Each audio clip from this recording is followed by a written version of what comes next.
Thank you, Zerfin, for that very generous introduction. So, why did I and why should we continue to look at this concept of genius, especially considering how ambivalent and how wrapped up in so many ideologies this concept has come to be?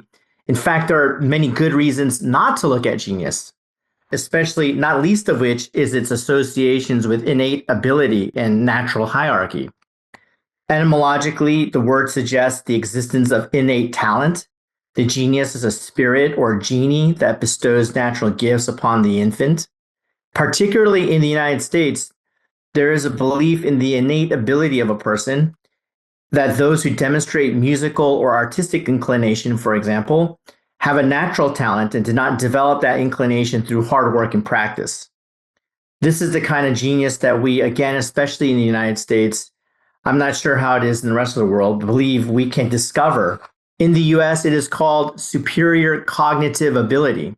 And so every year, young students across the nation are given standardized exams, and those who outperform their peers, so it's just a percentile of the population of everyone who's taking the test, which means that superiority, quote unquote, is directly baked into the system. That is, there will always be those who are superior, even if the entire population underperforms on the test. They're given these tests to students to identify those who have superior cognitive ability, and they are then labeled as gifted. More nefariously, genius was associated with eugenics and social engineering. The father of eugenics, the English scientist, and I use that word scientist here very loosely, Francis Galton, wrote a treatise arguing for the reproduction of genius through breeding. Here's a quote from Galton. I conclude that each generation has enormous power over the natural gifts of those that follow, and maintain that it is a duty we owe to humanity to investigate the range of that power and to exercise it in a way that, without being unwise towards ourselves, shall be most advantageous to future inhabitants of the earth. Here, I actually want to defend Galton, not because I agree with eugenics, but because it is only a short step from the idea of natural talent to eugenics. So in that sense, he gets that right. That is, if you believe that some people are more naturally gifted than other people, then it is not a far leap to call those people superior and to argue that they should have the better share of society. This is certainly how it works in the US schools. And even if you don't believe in genius per se, but you believe in some other kind of affinity like aptitude, you are not very far from believing that some people deserve better or simply more education than others. So the idea here is that once you give in to this idea of innatism, it's a natural step to natural hierarchy. Philosophy is no better. Philosophy also defines genius as natural or innate talent. Kant called it the inborn predisposition of the mind and an inborn productive faculty. Kierkegaard also thought of it as something that is inborn, which is why he rejects it in favor of the apostle. So this comes in a very short tract that Kierkegaard wrote on the genius and the apostle, and he contrasts these two figures. For him, the apostle is not born, they're called forth in some kind of vocation by God, whereas the genius has some kind of inborn talent. And this is why for him, the apostle is greater than the genius. So why should we come back to genius? And why should we study it? Why wouldn't we just reject it like Kierkegaard? I would claim it is because we still actually believe in genius, even if we don't acknowledge or even know that we do. To demonstrate this unexamined, unintentional, or to use a psychoanalytic term, unconscious belief in genius, let me use the popular author Malcolm Gladwell as an example. So he wrote this book, Outliers, several years ago.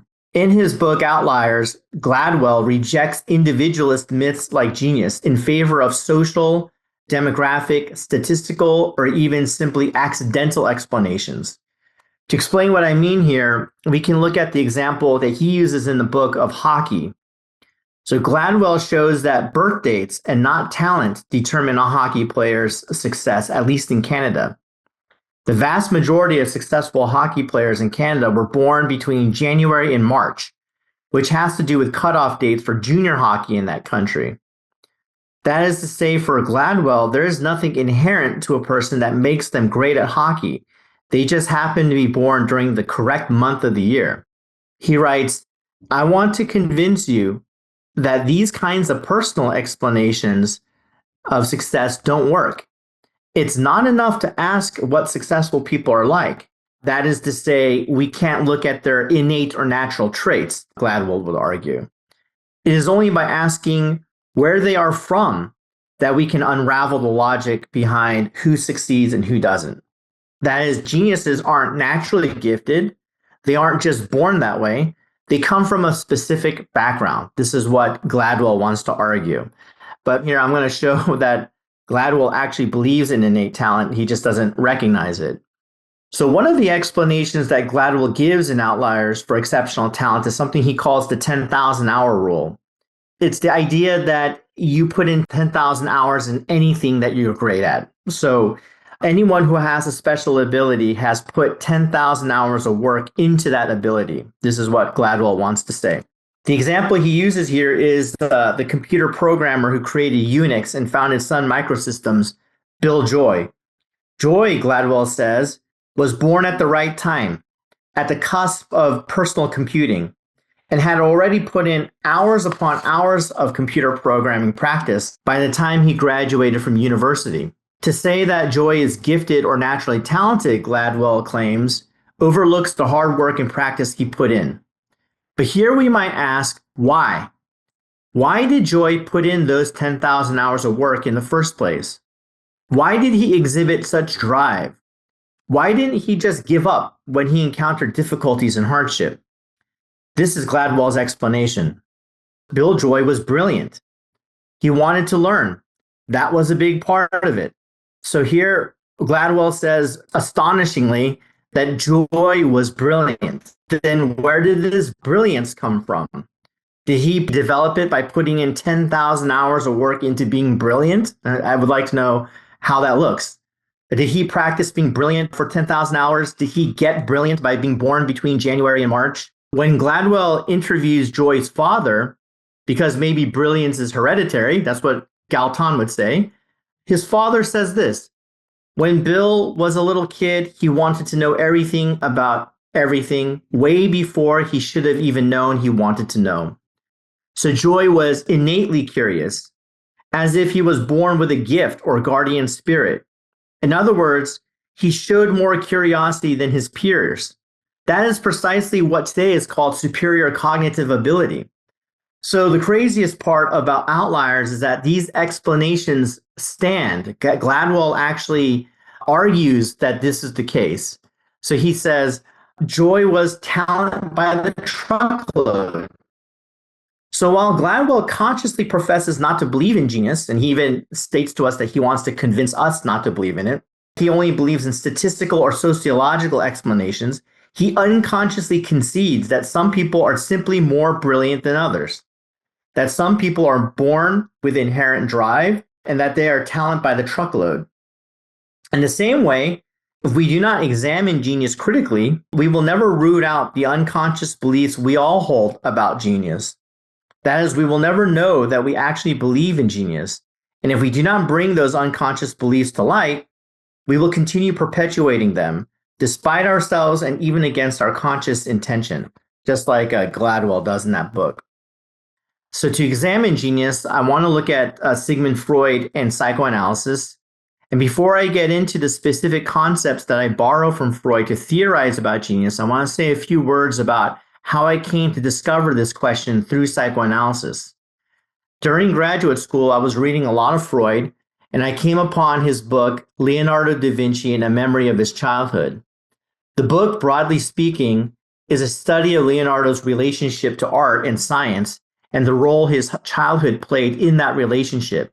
This kind of work is often called psychobiography today, although I don't think it's actually a good term for what the Leonardo book is. The book is today best known for two things, neither of which are very flattering. First, it is thought to explain Leonardo's artistry through a latent homosexuality. I will not go into that. I will just say it is debatable whether Freud actually does that. And second, Freud's argument is predicated upon a mistranslation. In it, Freud devotes a lot of space to what he calls the vulture fantasy. The Italian word that Freud takes to mean vulture actually means kite.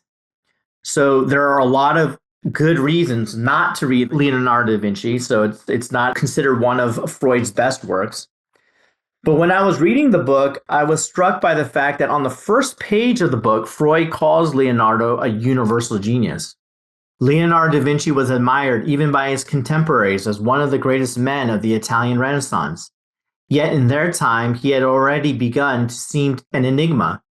Just as he does to us today, he was a universal genius whose outlines can only be surmised, never defined. It got me thinking, does Freud actually believe in genius?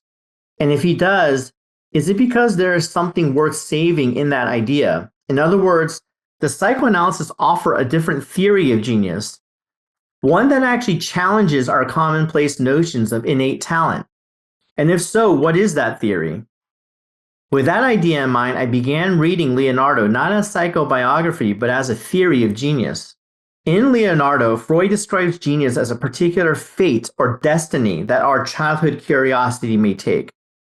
For Freud, children are not naturally curious, but rather have their curiosity piqued by anomalies they encounter in the world. This is an important idea for the idea that genius is not innate, that curiosity is not spontaneous. This is something I find to be very specific to Freud, the idea that we are naturally uncurious, even as children. So in education, the psychologist Jean Piaget is a dominating force. As many educators know, they've probably read a lot of his work or read about him. And his premise is that children are innately curious. They're like little scientists investigating the world. And for Freud, this is the opposite. And actually, Lacan does a lot of work, takes up Piaget and really critiques him quite a bit throughout his seminars. You can find Lacan frequently evoking Piaget just to criticize him. So for Freud, there needs to be some kind of anomaly. And just to get a little bit technical, for Freud, sexual difference cannot serve as this anomaly. He says that children aren't curious about sexual difference. And that's because they are born in a world in which sexual difference already exists.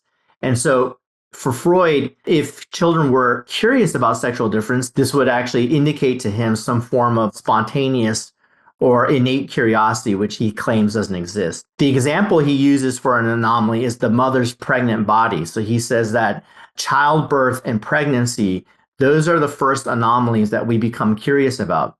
Seeing the mother's growing belly, the child begins to wonder, what is the matter with the mother? Upon being told that a sibling is on the way, the child begins to wonder, what will happen to me? Will I still be something for the mother, or will I be replaced by the baby? As a form of therapy almost, the child attempts to master the situation through knowledge. That is, they attempt to reassure themselves that they have a place in the world by learning all they can about childbirth. Freud calls these early attempts at learning the infantile sexual researches. Of course, because of the child's limited knowledge and experience, and because adults withhold certain information, these infantile sexual researches end in failure. And it is important to note that the failure is not one possible outcome, but rather an inevitable or even structural outcome. All infantile sexual researches end in failure for everyone, including even the genius. This is important for Freud's theory of genius, that infantile sexual researches always fail. This means that the difference between the genius and the non-genius is not success. It's not that one is successful while the other isn't. For Freud, everyone's earliest engagements with intellectual activities end in failure. It's universal. This is because as children, we lack the proper knowledge and experience to understand the questions that unsettle us. For example, because of its sexual immaturity, the child does not know that the penis plays an inseminating role in the process of childbirth. It's important to note that for Freud, what he's describing here is not empirically, but structurally significant. In other words, it doesn't actually matter what actual flesh and blood children know. It doesn't matter if there was some child out there that actually knows that the penis plays an inseminating role. The story he's telling here is meant to convey a structural incompatibility between the child's position in the symbolic order and the mysterious anomaly. So it doesn't matter if we find a child who knows that penises inseminate. there will just be some other shortcoming. The shortcoming is always just structurally embedded in the nature of the question. I mean, another way to put it is that if this difference isn't structural, then we wouldn't be asking the question in the first place. We wouldn't have any curiosity about it. So the curiosity is dependent on this asymmetry in knowledge. The question, therefore, becomes not whether the child will encounter failure, but rather, what does the child do when they encounter failure? The most common response, Freud claims, is the abandonment of intellectual activity altogether. Learning and knowledge show themselves to be incapable of making the child feel secure, and so they turn to something else, like sex, driving big cars, dominating marginal groups, or whatever. But there is another possibility that Freud names called sublimation, and it is sublimation that leads to genius. So this is where I'll be a little technical. This is what Freud says about sublimation. He describes it this way. Instead, the libido evades the fate of repression by being sublimated from the very beginning into curiosity and by becoming attached to the powerful instinct for research as a reinforcement. So this quote can be fairly opaque. It's not quite clear what Freud is actually saying here. And for newcomers especially, this can be very intimidating to try to parse out. So before we try to look at this quote more closely, I want to just note some generalities. First, notice that for Freud, sublimation, and therefore genius, comes out of a universal experience, the infantile sexual researches. There is nothing inherently different about the genius. We all have the same experience of using knowledge to try and master the world. Second, sublimation and genius come in response to failure.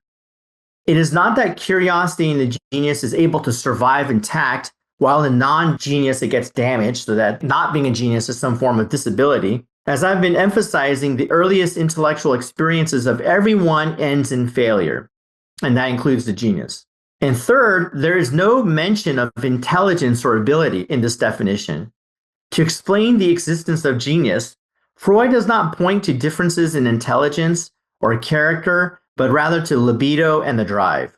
So before we go in depth, we know at the outset that Freud's theory of genius as sublimation is very different from our everyday notions of genius. Looking now at Freud's quote, there are three concepts or keywords that I want to focus on. They are the drive, sublimations, and for reasons we will see in just a bit, sexuality. So let's start with the first one, the drive. According to psychoanalysis, human beings are unlike any other animal insofar as we possess drive. Unlike instinct, which in the standard edition, Strachey translates the German word Trieb as instinct when it would be more literally the drive. And so it's an unfortunate mistranslation because one of the things that Freud is doing in his work, he's actually contrasting the drive to the instinct. So whereas instinct is defined by need, drive is not defined by need. So when a lion kills a zebra, for example, we do not say that the lion has committed murder because we understand that it has killed out of an instinct to satisfy its need for nourishment. The drive is what exceeds need. So the singer Celine Dion owns over 10,000 pairs of shoes. In fact, she owns so many shoes, she has to store them in their own facility, and she has an automated system for retrieving and returning the shoes into their place in this giant warehouse. So it's like an insane amount of effort going into shoes. Clearly, there is something in Celine Dion's relationship to shoes that far exceeds the satisfaction it needs. For this reason, we say that Celine Dion is possessed not by instinct, but rather by drive. Incidentally, just to needle Malcolm Gladwell's theory of the 10,000 hours, it makes you wonder if Celine Dion is a genius of shoes, and she's like spent 10,000 hours into buying shoes. So the drive is what exceeds the satisfaction it needs, what exceeds nature, or as we might also put it, what exceeds the instinct, which is why instinct is a really bad translation for the drive. Next is sublimation. Sublimation, Freud writes, is the drive's capacity to replace its immediate aims by other aims which may be valued more highly and which are not sexual. In this definition of sublimation, we also receive our third concept, sexuality, But let's leave that to one side for a moment, and we'll come back to that. Let's focus right now just on what he says here about sublimation. What does Freud mean that sublimation is a drive's ability to replace the immediate aim of the drive with other aims? The drive has two main component parts. The first is the aim, and the second is what he calls an object. The aim of the drive in every instance is always to lower the amount of stimulation within the psyche. This is a definition Freud begins with in his meta-psychology, that the whole purpose of the psyche is to lower the amount of stimulation that the organism encounters. And that lowering of stimulation produces feelings of pleasure and satisfaction. This, you might also have heard, goes by the name of the pleasure principle, the idea that everything in life is meant to serve this idea of producing pleasure, which means of lowering stimulation. So you might say that the aim of the drive is to produce satisfaction. That's just another way of saying the aim of the drive is to lower tension or lower stimulation. It does this by engaging in any number of activities like eating, reading, talking, running, exercising, etc. So the idea would be that when you eat, for example, there is a pleasure that comes from the eating itself that's apart from the satisfaction of the hunger. So if we only ate to satisfy hunger, right? If we only ate by instinct, like we wouldn't have any kind of like eating problems, right? We would know exactly when to stop eating. But I think all of us would testify is that there is a time when your eating becomes a pleasurable activity in itself. You're eating just for the eating's sake. This is part of that drive, the idea that you're doing this activity to lower tension in the psyche. So while the overall aim of the drive is to produce satisfaction, it can only do this through these manifest aims, these different activities like eating, reading, talking, running, etc. When Freud talks about the aim of the drive, he is talking about it on these two levels. He's both talking about the individual activities we engage in, and he's talking about the overall purpose of the drive to lower tension in the body. The object of the drive is simply the stuff through which the drive achieves its aims. So it's the food that we eat, the books that we read, the words that we speak, okay, the miles that we run. So as you can appreciate, the drive covers almost every aspect of human life. You can almost think that almost everything in life can be boiled down to either an object or an aim. And that's part of what Freud is arguing, is that everything we do engage in the world serves this pleasure principle. So now let's put aside the definition of sublimation for a second so that we can return to this idea of sexuality, because this idea of sexuality will be important for how Freud defines sublimation. For Freud, sexuality is not having sex or something to do with having sex. So when he says that sublimation replaces the immediate aim of the drive with other aims that are not sexual, he does not mean that sublimation replaces having sex with other things like painting and researching. In fact, that's typically how people in the field of psychoanalysis have understood what Freud means by sublimation. But this idea doesn't really satisfy even the psychoanalytic definition of sexuality. So it's a kind of a misreading, or not kind of, it is a misreading. For Freud, sexuality or the sexual is this immediate aim of lowering tension within the psyche. Okay? So when he uses that word sexuality, and he develops this in his earliest works, the 3 essays on the theory of sexuality, he is talking about this very idea of lowering tension. Or another way to put it would be the sexual is what produces satisfaction. So going back to the eating example, when you talk about this idea that there's some kind of surplus pleasure that you're getting from eating that doesn't have to do with the satisfaction and needs, but it has to do with this more lowering of the tension within the psyche, Freud is saying there's a sexual component to eating. So this is something that you oftentimes hear people criticize Freud a lot, that he sees sexuality into everything. And it's kind of a half-truth that, yes, there is a sexual component in almost every aspect of human life. This is sort of what makes us human. This is what separates us from being just mere animals. Now, what that idea gets wrong is that for Freud, this is what makes everything so problematic, right? So oftentimes people think that Freud is explaining everything through sex, but actually what Freud is doing, he's problematizing everything through sex. So on Freud's definition, any activity, insofar as it is an aim of the drive, like eating, talking, having sex itself, is a sexual aim, okay, and not just sex. Now, putting all of this together, when Freud writes that sublimation is the drive's power to replace its immediate aim by other aims which may be valued more highly and which are not sexual, so you can probably already decipher what he means here, right? The immediate aim is this lowering of tension, and we replace that aim with other aims which are not sexual, which don't participate in this lowering of tension, okay? So what he is saying is that sublimation replaces the immediate aim of lowering tension, of producing satisfaction, with the aim of not lowering tension. Or you might say of the aim of producing dissatisfaction. In other words, the genius is not someone who is into intellectual things because those are the things that bring them satisfaction. In fact, it is the exact opposite. The genius is into intellectual things precisely because they bring them dissatisfaction. Okay, so how to find satisfaction in our own dissatisfaction? That is what Freud says is the essence of what a genius is. So for the non-genius, satisfying things are satisfying, dissatisfying things are dissatisfying. But for the genius, there is some kind of strange satisfaction that comes from the dissatisfaction of failed intellectual work. And it is that strange satisfaction that comes from that he's calling sublimation. To illustrate what I mean by this, let's go back to the infantile sexual researches.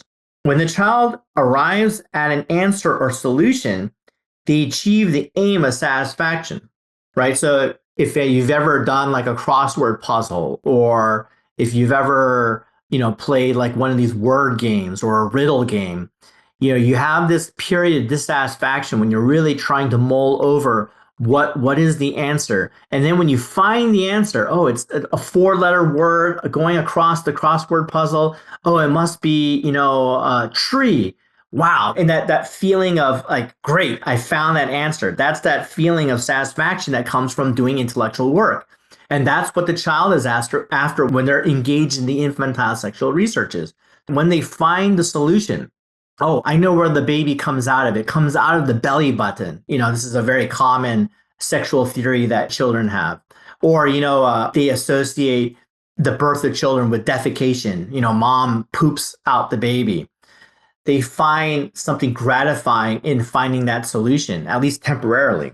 It is the inability to achieve the aim of satisfaction, to find intellectual work satisfying, that drives the non-genius away from the infantile sexual researches in the first place. For the genius, things are different. And so remember here that for the genius, they also end in failure, these infantile sexual researches. For them, the aim of the drive is not to find satisfaction, but counterintuitively to find dissatisfaction. This means that when they are unable to find an answer or solution, they do not abandon their research. For them, that feeling of dissatisfaction that comes with not knowing is precisely the point. It's what they're aiming at, quite literally. It is this pursuit of dissatisfaction that keeps them engaged in intellectual work. They are able to suspend the finding of an answer. That is, they are able to defer the production of satisfaction to pursue the investigation itself. And here, I oftentimes think of my own students. So not only do I teach at the university level, but I was also a grade school teacher before I went to graduate school. And I think that all of us who have taught have this common experience that our students really want to know the answer. That's for them, the whole point of learning is just to find correct answers. And they oftentimes, especially young students, they will ask the teacher for what is the answer. And the fastest way to frustrate your students is to withhold that answer from them. And you can see that, that they get very frustrated. But the difference between the genius and the non-genius is that frustration for the genius is very satisfying. They love that feeling, and that's what keeps them going in the research. They're not afraid of that feeling of not knowing, that frustration that comes with not knowing. For them, in fact, what they would do for the genius, this is one of Freud's point, is that they will suspend the answer altogether. They will excise it from the equation. They're not in the investigation. They're doing research for answers. That's not why they're doing it. They're doing it purely for this sense of satisfaction that they get from the work itself. And that's what differentiates the genius from the non-genius, right? So it's not hereditary, it's not innate. And so actually, one of my friends asked me, aren't you in a way saying that everybody is a genius? Well, it's sort of yes and no. And on one hand, Freud in psychoanalysis is arguing that the materials that it takes to become genius is within all of us. We all have the drive. We all have this experience of satisfaction and dissatisfaction. But on some sense, Freud is saying that genius is quite rare because it is to go against the pleasure principle for someone to find something dissatisfying, satisfying enough to engage in. I know I'm using those words paradoxically or contradictorily, but that is what Freud is saying there. And it is that idea that makes it so rare, so unusual in our culture. So now I want to conclude this talk by offering some thoughts about education.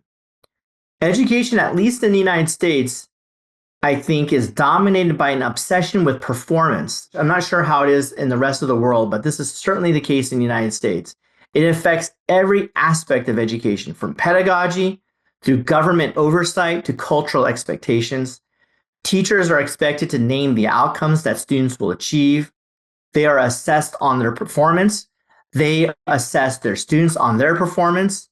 Governments monitor whole entire school districts based on the performance data they produced on standardized exams. And even in the general cultural perception of education, there is this expectation that the good schools are the ones that have high performance. So, for example, in the United States, we take our entrance exam that we take for many universities is the SAT.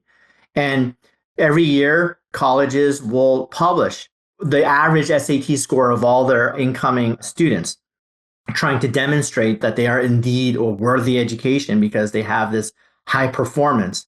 Several years ago, the former president of the United States, Barack Obama, said, "A good education equals a good job." No mention of learning, no mention of growth, no mention of critical thinking, just a good job. This laser focus on performance debases education by reducing it to what is measurable and easiest to achieve. So what is learning? Receiving high marks. What is smart? A high IQ score. What is to be learned? To have a diploma. And this has really infiltrated even higher education, where you see these students, they come back to get their advanced degrees, not because they're interested in learning, but because it's like a token that they collect. And then they can trade that token in for a higher wage at a different job or something like that. And so once you start to focus on performance, you boil down education to what's observable. So this is something I tell teachers all the time, is that how many times have you grown as a person and you look back and you say, wow, this growth is due to a teacher I had 15 years ago. There's no metric that judges performance on how you affect students 15 years from now. So that experience is excised from the definition of education because all we're concerned about, at least in the United States, is performance.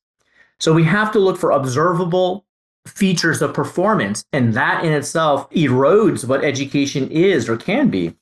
In fact, there's nothing incompatible between our common sense notion of genius as innate ability and this performance orientation of education.